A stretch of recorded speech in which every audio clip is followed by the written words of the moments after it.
So the focus of this video is to focus on question 4 of Language Paper 1.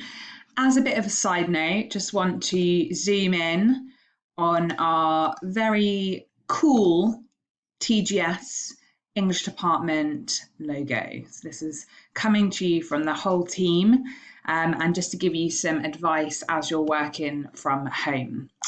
So let's just have a quick look at the paper as a whole. Now, a reminder, question 4, it's the last question of the reading section. Some call it the beast, some call it a mini essay. Whatever you call it, ultimately, it's your opportunity to really show off. You do have to write extensively, and the focus of this question is to evaluate what you have read. So if you think about the skill that you have been building up throughout the paper, this skill in question 4, yes, it's harder, but it's just about you really engaging with the text and thinking about the writer's intent and really evaluating what the writer was perhaps trying to achieve. So let's take a look at the question. So you are given a section of the source. So it's not like question 3 where you have to look at the whole source. So in this case, if you remember when we looked at this extract in class, you're looking at lines 19 to the end. So a really good thing to do is actually just rule off that section, and that'll help you to narrow your focus. Now with question 4, you always get a statement. So in this case, a student having read this section of the text said the writer brings the very different characters to life for the reader. It is as if you are inside the coach with them. And then to what extent do you agree? Now, what's quite nice about this question is you get guidance. Okay, so we've got 3 bullet points that really should be directing how you're going to answer this question. So write about your own impressions of the characters. They want your opinion. What is your impression? Evaluate how the writer has created these impressions. Now, we should know whenever we see this word, what the examiner wants us to do is to look at methods. So it's really important in order to address that second bullet point, we include methods. And I'm going to talk about what that actually includes in a moment. And then lastly, support your opinions with references to the text. Now, we always do that. We always have to give quotations and support, making sure it's worth mentioning we're just looking at line 19 onwards. I've already mentioned the focus of this answer is to really give your opinion. That's what examiners are interested in. They want to know what you think and to what extent you agree. Now, if you're aiming for 16 plus marks out of 20, so that's the highest level, level 4, you really need to kind of grapple with the statement. So looking at, well, on the one hand, yes, I do agree with this student. However, including an alternative interpretation along the lines of not agreeing to a certain extent. And again, I'll talk about that a little bit more later on. Lastly, you need to evaluate choices the writer has made to support your opinions. So that's where you're looking at terminology, and you're just really thinking about writer craft. How have they created the impressions? What methods have they used? And ultimately, do those methods, linking back to the statement, do they actually bring those characters alive for you? Do you actually feel as if you are inside the coach with them? So what you now need to consider is what you might write about for question 4. Now, to be honest, anything goes. Methods, it could be to do with language, thinking about semantic fields, word choices, figurative language. It could be structural. You might even think about things that you've considered for question 3 and also question 2, but it's really important that you don't end up repeating. Obviously, the same examiner will be marking your whole paper, so they don't want to see any repetition. You can also think about things like tone, symbolism, or a motif, like is there a reoccurring image that's used at the beginning, returned to at the end. You can also look at sentence type. So like I said, anything goes. Now, at this point, it would be really helpful to pause this video and to just complete some analysis of the extracts, making sure that you're covering a wide range of methods, but also make sure you return to this statement. Okay, everything you're analysing in preparing to answer the question ultimately should come back to this. Okay. So once you've done your annotations, how do you actually answer the thing? Well, you probably know that English teachers love acronyms. I mean, we've got A forest, fresh grapes, PEE, pizza. I mean, it's endless. But for question 4, a good starting place is REAT. So I just want you to stop for a moment and have a think about what each of those letters could stand for, bearing in mind they will provide you with a structure for each of your paragraphs.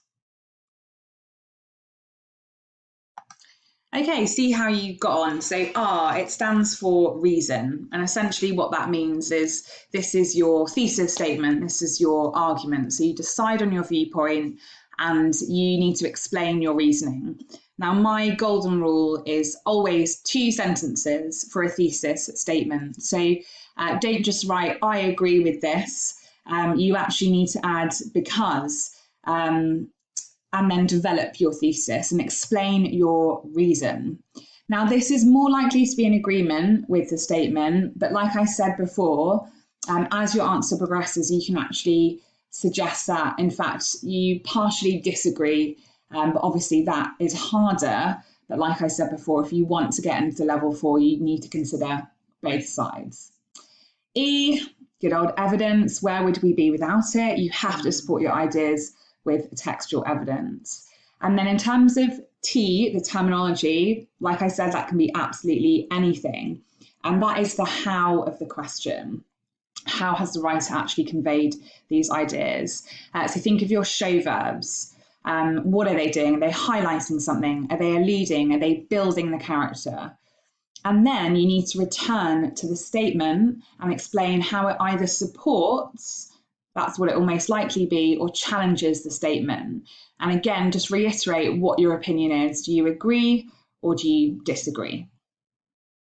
So now I've gone through how to structure your answer, we want you to spend some time planning. Now, in the real exam next year, obviously you're going to have to think on your feet and you don't have the luxury of planning time.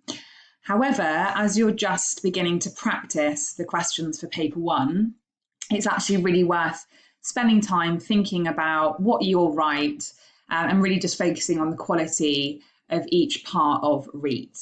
So I suggest creating a table that looks like this. And the first thing you need to do is just come up with your first reason. So I'm going with agree. I think the writer does bring the characters to life and I feel as if I'm in the coach with them. So I have not just put agree, I've explained that the writer establishes and builds description of the first character who's introduced as being incredibly angry and frustrated.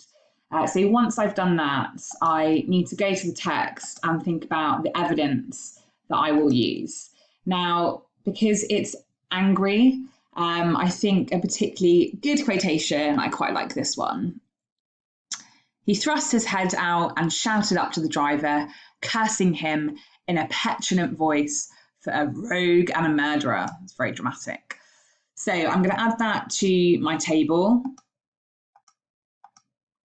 And now I need to think about the methods.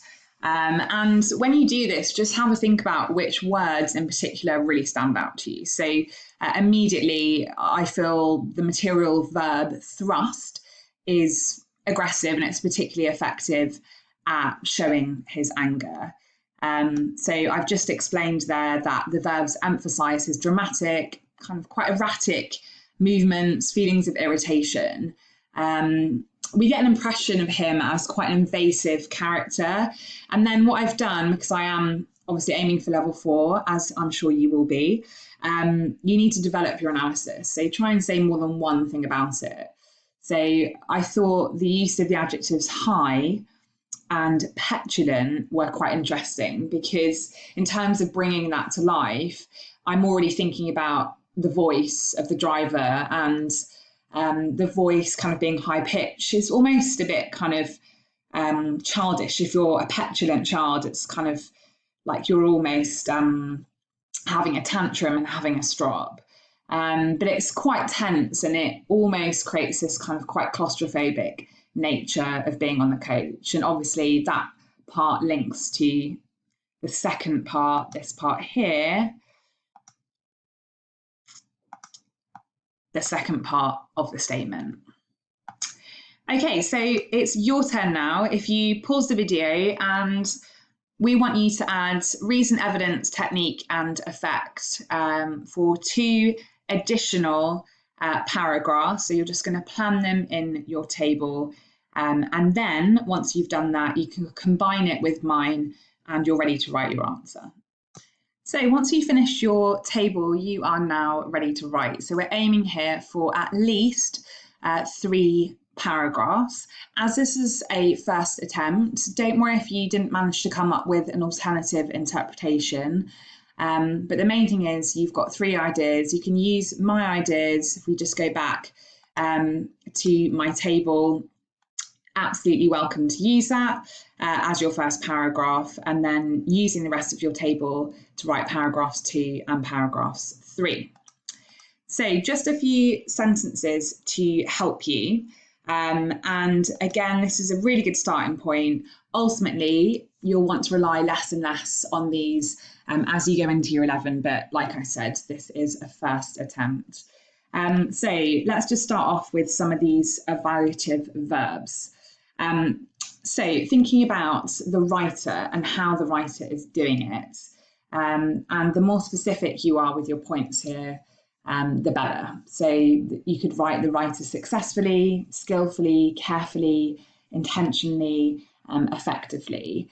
Do be careful though, you are not writing a review. So don't write things like, the writer hasn't done a very good job at making us feel as if we're inside the coach. That is not the aim of the task. It's not a review, but what you're doing is you're evaluating the craft and thinking about what the writer's done in terms of language and methods.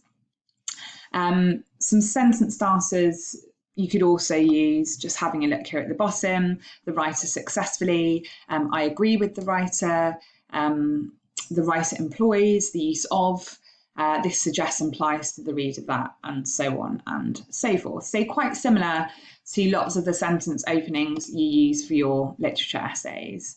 And just a quick recap, decide on your viewpoint, find evidence, analyse the writer's methods, and link back to whether or not you agree with the statement. Now, as this is the first time, I would just take your time with answering it, but also remember in the exam, you would have about 20-25 minutes. So don't go too overboard. I'm sure you are now staring at reams and reams of pages filled with all of your brilliant ideas, and you've now finished your answer. You can't peer assess because you don't have a partner, so you're going to now self-assess. Really good to get into the habit of proofreading your work. Just give it a read through, obviously any spag errors, correct them as you go, and then just get 4 different coloured highlighters and go through and think, right, have I used reason at the beginning of each of my paragraphs? A reminder, 2 sentences to develop that opinion in detail. Where are your embedded quotations? Are they frequent? Are they often? Where is your analysis of techniques? A good thing to do there is to also think about, have you covered more than language? Language is often our go-to, it's what we feel comfortable with. But if you're aiming for level 3+ for this answer, you're going to have to do more than that. And then where have you linked back to the statement and again made it clear whether you're agreeing or disagreeing? So once you've done that, it is a case of practice, repeat, self-assess, and do that all over again. Hope you found the video helpful. If you have any questions about question 4, please do not hesitate to get in contact with your English teacher, and we will be happy to help.